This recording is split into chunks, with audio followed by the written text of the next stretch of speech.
தமிழ் வணக்கம். பாருங்கப்பா, இன்றைக்கி பனங்கிழங்கு பாருங்கள். பனங்கிழங்கு இது பாருங்க. பனங்கிழங்கு எல்லாருக்குமே தெரியும். பனங்கிழங்கு இதில் ஒரு 4-5 கிழங்கு பிள்ளைங்க வாங்கிட்டு வந்துச்சு. ஒரு 5 கிழங்கு. இந்த 5 கிழங்கு தான் இப்போ உரிச்சிட்டு வேக வைக்கிறோம். இப்போ இந்த குருத்தெல்லாம் சாப்பிட்லாம். பாருங்கள், இந்த குருத்தெல்லாம் கடிச்சு இப்படி சாப்பிட்லாம். இப்படி இந்த குருத்து பொடி கொடுத்துருக்குல்ல, அதான் சாப்பிட்லாம், நல்லாயிருக்கும்.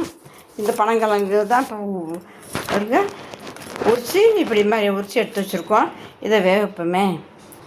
பாருங்கள், ஒரு குக்கர் எடுத்து வச்சுக்கிட்டோம். அதில் தண்ணி ஒரு சொம்பு ஊற்றிக்கிடுவோம். தண்ணி ஊற்றிட்டோம். கொஞ்சம் மஞ்சத்தூள் போட்டுக்கிடுவோம். அடுத்து கொஞ்சம் உப்பு போட்டுக்கிடுவோம். அப்படியே மூடி தண்ணியை கொதிக்க விடுவோம். மஞ்சள் தண்ணி போட்டு தண்ணி சுட்டுக்கிட்டு இருக்கு. நல்லா கொஞ்சம் தண்ணி கொதிக்கட்டும். அப்போ தான் கிழங்கு போட்டு குக்கர். பாருங்கள், இந்த குக்கரில் தண்ணி ஊற்றி மஞ்சத்தூள் உப்பும் போட்டிருக்கோம். தண்ணி சூடாயிடுச்சு, நல்லா கொதிச்சிருச்சு. இந்த சமயம் இந்த கிழங்கு அள்ளி போட்டுருவோமே. பாருங்கள், தண்ணி கொதிக்குது. இப்போ இந்த கிழங்க அள்ளி போட்டுருவோம். அள்ளி போட்டு வேக விடுவோம். பாருங்கள், கிழங்கு போட்டோம். அப்படியே குக்கர் மூடியை போட்டு மூடிடுவோம்.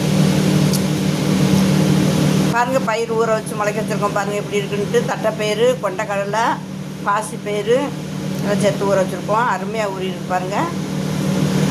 இப்போ இது மாதிரி ஒவ்வொருக்கணும் சாப்பிட்டோம்னா சூப்பராக இருக்கும். உடம்பு ரொம்பவே நல்லாயிருக்கும். முளைக்க வச்ச பயிர் நல்லா முளைச்சிருக்கு பாருங்கள். அருமையாக முளைச்சிருக்கு. இப்போ இதை லைட்டாக வேக வச்சு சாப்பிடுவோமே. குக்கர் உள்மூடி குக்கரு, அதனால் வெந்துக்கிட்டு இருக்குது. இன்னும் கொஞ்சம் வேகணும் கிழங்கு. பாருங்கள், தண்ணி கொஞ்சம் உப்பு போட்டிருக்கோம். பயிர் வைக்கிறது அதுக்கு தேவையான உப்பு போட்டோம். உப்பு போட்டு இப்போ நம்ம கிண்டி விட்டு இந்த பயிரை இப்போ இதில் சேர்த்துருவோமே. பாருங்கள், நல்லா வெந்துருச்சு. எல்லா பயிரும் உப்பு அரைப்பு போட்டுருக்கோம். எல்லா பயிரும் நல்லா வெந்துருச்சு. பாருங்கள், இப்போ இந்த சோளம் வைக்க போகிறோம். பாருங்கள், தண்ணி பாருங்கள், கொஞ்சோண்டு தண்ணி ஊற்றி கொஞ்சமாக உப்பு போட்டிருக்கோம். சவத்தில் போட்டுருவோம். போட்டு கிண்டி விட்டு அப்படியே கொஞ்சம் மூடிடுவோம். இதுக்கு ரொம்ப தண்ணி ஊற்றி வேக வேண்டிய அவசியமே இல்லை. இவ்வளவு தான். இது கொஞ்சம் வெந்தால் போதும். பாருங்கள், இது உள்மூடி குக்கரு. இது இப்போ வெந்துருச்சு. கழட்டி விட்டோம். பாருங்கள், இதை கழட்டி விட்டோம்னா இது தானாக கொஞ்சம் நேரத்துட்டு ஆவி போடணுன்னு விழுந்துடும். அது மூடி கலந்துக்கிறோம். பாருங்கள், சோளம் வெந்துருச்சு. தண்ணி ரொம்ப இல்லை. பாருங்கள், தண்ணி ரொம்ப வச்சிங்கன்னா சத்து போயிடும். சோளத்தில் உள்ள சத்தெல்லாம் போயிடும். சில பேர் நிறைய தண்ணி ஊற்றி வேக வச்சு வடிப்பாங்க. அது அப்பெல்லாம் செய்யாதீங்க. இந்த சோளத்தில் சத்து போயிடும்.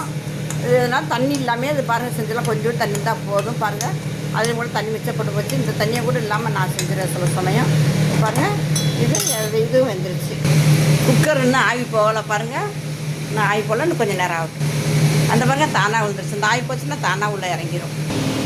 இன்றைக்கி பாருங்கப்பா, எங்கள் வீட்டு ஸ்நாக்ஸு பயிர் முளைக்கட்டின பயிர் வச்சுருக்கோம்.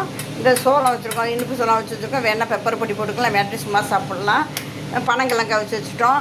பாருங்கள், பனங்கிழங்கு சூப்பராக இருக்குது. பாருங்கள், வெந்த உடனே தண்ணி வடிகட்டினோன்னா சூப்பராக இருக்குது. பாருங்கள், குக்கரில் வச்சா சீக்கிரம் வேகும். அது மாதிரி பால் ஒரு டம்ளர் வச்சுருக்கோம். இது சாப்பிட்டு பால் சாப்பிட்டிங்கன்னா 3 மணிக்கு சாப்பிட்டிங்கன்னா நைட்டு 8 மணி வரையும் தாங்கும். கண்டிப்பாக இது மாதிரி செஞ்சு சாப்பிட்டு பாருங்கள். அருமையான சாப்பாடு, சத்துள்ள சாப்பாடு, உணவு, முக்கியமான உள்ள சாப்பாடு. நமக்கு வயசானவங்களுக்கு இந்த மாதிரி சாப்பிட்டோம்னா எல்லாமே தாங்கும். குழந்தைங்களுக்கு இந்த சோளம் மட்டும் தான் பிடிக்கும். பாக்கி இந்த பயிரெலாம் ஐட்டம்லாம் பிடிக்காது. நம்ம கண்டிப்பாக இது மாதிரி முளைக்க வச்சு சாப்பிட்றது ரொம்ப நல்லது. கண்டிப்பாக இது மாதிரி செஞ்சு சாப்பிட்டு பாருங்கள். தமிழ் வணக்கம்.